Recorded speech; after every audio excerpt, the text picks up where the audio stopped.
जय हिंद दोस्तों। अब जानते हैं कि फॉर्म हमको फिल कैसे करना है। लिंक एक्टिव हो चुका है, तो चलिए जानते हैं। फिर फोन फोन अच्छा आज ही एक्टिव लिंक हो चुका है। अब हम जानते हैं क्या क्या करना है हमें। तो पहले हम करेंगे अप्लाई पे क्लिक। अप्लाई पे क्लिक करने के बाद आपको जाना है, यहाँ पे फिल करना है अपना फर्स्ट नेम, जैसे आकाश। और फिर फर्स्ट नेम फिल करने के बाद फिर करना है लास्ट नेम। अगर लास्ट नेम कुमार है, शर्मा है, कुछ भी है तो आपको लास्ट नेम फिल करना है। और उसके बाद यहाँ पे करना है अपना फुल नेम फिल। ओके, अपना पूरा नाम। और यहाँ पे करना है आपका जन्म तिथि, जो भी आपकी डेट ऑफ बर्थ है 10वीं की मार्कशीट के हिसाब से अपनी डेट ऑफ बर्थ फिल करनी है। और डेट ऑफ फिल करने का मतलब क्या है कि आपकी डेट ऑफ बर्थ आप जिसकी 23 थी उसकी 25 हो चुकी है। आप लोग यहाँ से देखिए, नोटिफिकेशन में दिखा रखा है कि जिसकी 23 थी वो 25 तक फिल कर सकता है। ओके, तो ये डेट ऑफ बर्थ यहाँ से आप फिल कर सकते। 23 से अब बढ़ गई ना 3 साल, तो 25 वाले भी फिल कर सकते, और लड़कियों के लिए 28 की। ओके, तो अपनी डेट ऑफ बर्थ फिल कर दीजिए यहाँ पे। डेट ऑफ बर्थ फिल करने के बाद उसके बाद आइए अपना पिता का नाम और अपनी माता का नाम और लिंक।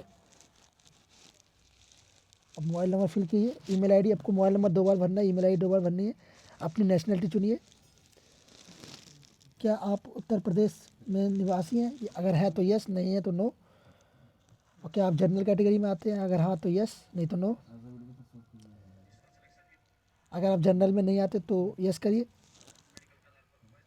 अगर यस करेंगे तो आप नो करेंगे। आइए, अब जनरल चॉइस कर सकते हैं आप, अगर जनरल है तो। अगर SC ST OBC तो OBC भर के। अगर जब जनरल है तो अदर स्टेट का फिल करना पड़ेगा। ओके, चलिए बढ़ते हैं आगे। अगर नहीं है तो नो पे क्लिक करिए और यस पे क्लिक करेंगे अगर आप। तो अब हमें यहाँ पे फिल करना है कि आपके किसने ये आपका सर्टिफिकेट अप्लाई वो इशू किया है। क्या वो तहसीलदार है, डिस्ट्रिक्ट मजिस्ट्रेट है, जिसने भी अप्लाई इशू किया है वो करना है। यहाँ पे इशू डेट फिल करनी है आपको, जिस दिन ये सर्टिफिकेट आपको इशू हुआ था, इशू डेट। ओके, और यहाँ पे आपको फिल करना है अपना मूल निवास प्रमाण पत्र संख्या। पहले आप सिलेक्ट कर लीजिए आपका किस ज़िले से हो, ज़िला कौन सा, किस ज़िले से आपने सर्टिफिकेट अप्लाई किया था, तो वो ज़िला सिलेक्ट कर लेंगे आप। फिर आते नीचे, नीचे आएंगे, नीचे श्रेणी आ जाए। श्रेणी में आपकी श्रेणी जैसे जनरल, SC ST OBC। अगर आप OBC से आते हैं, अगर आप OBC से आते हैं तो OBC में फिल करिए।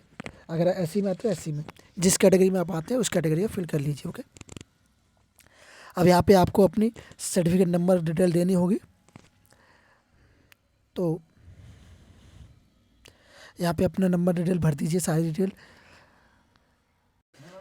यहाँ पे आपकी कैटेगरी डिटेल भरनी है, कौन सी है। यहाँ पे अपनी डेट ऑफ बर्थ, और यहाँ पे आपको भरना है अपना सर्टिफिकेट नंबर। सर्टिफिकेट नंबर भरने के बाद यहाँ पे आपकी श्रेणी आवेदन संख्या अगर है तो भर दीजिए, नहीं कोई दिक्कत नहीं है। अगर आपका सर्टिफिकेट होता है ना, उसके ऊपर ये डिटेल सारी होती हैं, वहीं से जाके आप लोग देख के फिल कर दीजिएगा। सारी डिटेल सही से फिल करनी है। ओके, अब आते हैं नेक्स्ट। क्या आप स्वतंत्रता सेनानी? अगर है तो यस, नहीं तो नो। ये सारी डिटेल पढ़ने के बाद आपको, अगर आप ये चीज़ है तो यस, नहीं तो नो। नो क्लिक करके आप आगे बढ़ जाइए। अब आते हैं education qualification. Okay, education qualification में पहले आपको 10वीं की भरनी है। आपको अपना बोर्ड भरना है, जैसे आप UP बोर्ड से, CBSE बोर्ड से, जिससे बोर्ड से उस बोर्ड को भरना है। फिर आपको कब आपने उत्तीर्ण करी वो भरनी है, आपको पास हुए हैं। और फिर उसके बाद भरना है आपको अपना रोल नंबर, 10th का रोल नंबर। और फिर आपको भरनी है आंसर सीट नंबर, वो अपना जो आपके 10th की मार्कशीट होती है ना, उस पर एक सीरियल नंबर होता है, वो फिल करना है। फिर आपको भरना है 12th की, बोर्ड को चॉइस करना है आपका कौन सा बोर्ड है। उसके बाद आपको पढ़ना करना है कब आप उत्तीर्ण किए, कब आपने पास करी 12th। उसके बाद आपको पास लिखना है। उसके बाद आपको अपना रोल नंबर फिल करना है। उसके बाद आपको अपने certificate marksheet serial number fill करना है। यहाँ पे आप नीचे आ जाइए। नीचे आते हैं और प्रोफेशनल क्वालिफिकेशन, अगर कुछ और भी एक्स्ट्रा किया है तो वो करिए, नहीं तो नो पे क्लिक कर दीजिए। सारी पढ़ के आप लोग। अब आते पते पर, एड्रेस पर। एड्रेस में क्या है, ये आपका कोपोजिट एड्रेस मतलब परमानेंट करेंट एड्रेस, और बगल में परमानेंट एड्रेस। तो अगर आपके दोनों ही सेम है तो सेम पर क्लिक करिए और आपको आगे बढ़ जाइए। यहाँ पे अपनी डिटेल सारी भर दीजिए, जैसे आपका पता क्या है, सेकंड थीयर, ये सारे डिटेल आपको यहाँ पे भर के। अगर आप सेम है तो नेक्स्ट, सेम पे क्लिक करिए। अलग अलग है तो अलग अलग फिर कीजिए। फिर प्रीव्यू है, नेक्स्ट पे क्लिक करेंगे। प्रीव्यू नेक्स्ट पे क्लिक करने के बाद आगे बढ़ेंगे। आगे बढ़ने के बाद ये आपको कुछ चेक बॉक्स आएंगे, इनको चेक बॉक्स पे क्लिक करिए। क्लिक करने के बाद फिर आगे बढ़िए और कैप्चर फिल करिए। कैप्चर फिल करने के बाद अगर आपको कुछ एडिट करना है तो एडिट करके एडिट रिकॉर्ड पे कर सकते हैं। बाकी अगर नहीं करना सब सही है तो सबमिट एंड नेक्स्ट पे क्लिक करिए। सबमिट एंड नेक्स्ट पे क्लिक करने के बाद आपका आएगा OTP एक्टिवेशन। OTP आपके रजिस्ट्रेशन मोबाइल नंबर एवं रजिस्ट्रेशन ईमेल पे भेजा गया होगा। अगर मोबाइल पे नहीं आएगा तो ईमेल पे आ जाएगा। वहाँ पे देखने के बाद आपको ये site registration number, date of birth, OTP fill करने के बाद कैप्चा फिल करने एक्टिवेशन पे क्लिक करेंगे। आगे बढ़ेंगे, आगे आएगा आवेदन शुल्क। सभी से आवेदन शुल्क 400 रुपये लिया जा रहा है। यह नोट पर लीजिए। यदि आपने पहले ही भुगतान कर दिया है और आपकी भुगतान की तिथि अभी लंबित है तो कृपया भुगतान सत्यापन के लिए 2 दिन की प्रतीक्षा करें। अगर भुगतान कर दिया तो उसके लिए 2 दिन इंतजार करेंगे, उसके बाद वो भुगतान हो जाएगा।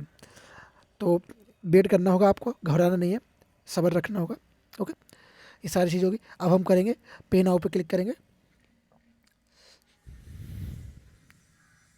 पे नाउ पे क्लिक करने के बाद आगे बढ़ेंगे। आगे बढ़ने के बाद आपके पास ऑप्शन आएगा इंटरनेट बैंकिंग और UPI का ऑप्शन। आपको जो अच्छा लगता है उससे आप कर सकते हैं। QR कोड का भी ऑप्शन है, UPI का भी ऑप्शन है। आपको जिससे पेमेंट करनी है उससे पेमेंट कर सकते हैं। तो हम चलिए हम पेमेंट करते हैं, फिर बढ़ते हैं आगे। नेट बैंकिंग से करेंगे हम।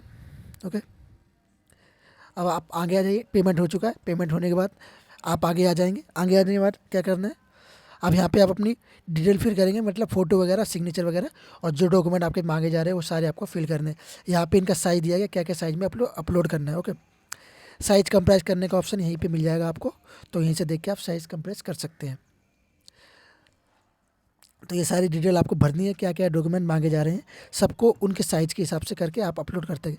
अभी डिजी लॉकर का ऑप्शन अभी ओपन नहीं हुआ है, हो सकता है शाम तक ओपन हो जाए तो आप उससे अपलोड कर सकते हैं, या हो सकता है थोड़ी देर बाद ओपन हो जाए तो उससे आप लोग अपलोड कर सकते हैं। अगर नहीं होता है तब तक आप फिजिकली अपलोड करिए, अपने खुद से स्कैन करके अपलोड कर सकते हैं। ओके, अगर खुद से स्कैन कर लेंगे और अपलोड कर देंगे कोई दिक्कत नहीं है, आराम से हो जाएगा। फिर उसके बाद सारा कुछ करने के बाद, अपलोड करने के बाद अब आएंगे हम, बढ़ते हैं। जैसे अपलोड करिए, यहाँ पे फ़ोटो अपलोड करनी है, सिग्नेचर अपलोड करना है, और बाकी डिटेल जो पूछी जा रही है नीचे वो सारी अपलोड करनी है। ओके, अपलोड करने के बाद फिर हम जाएंगे आगे। अब हम आएंगे फाइनल सबमिट एंड नेक्स्ट पे। तो आपको सारा चीज़ भरने के बाद आप फाइनल सबमिट पे आएंगे। फाइनल सबमिट और नेक्स्ट पर आएंगे। फाइनल सबमिट और नेक्स्ट पर आने के बाद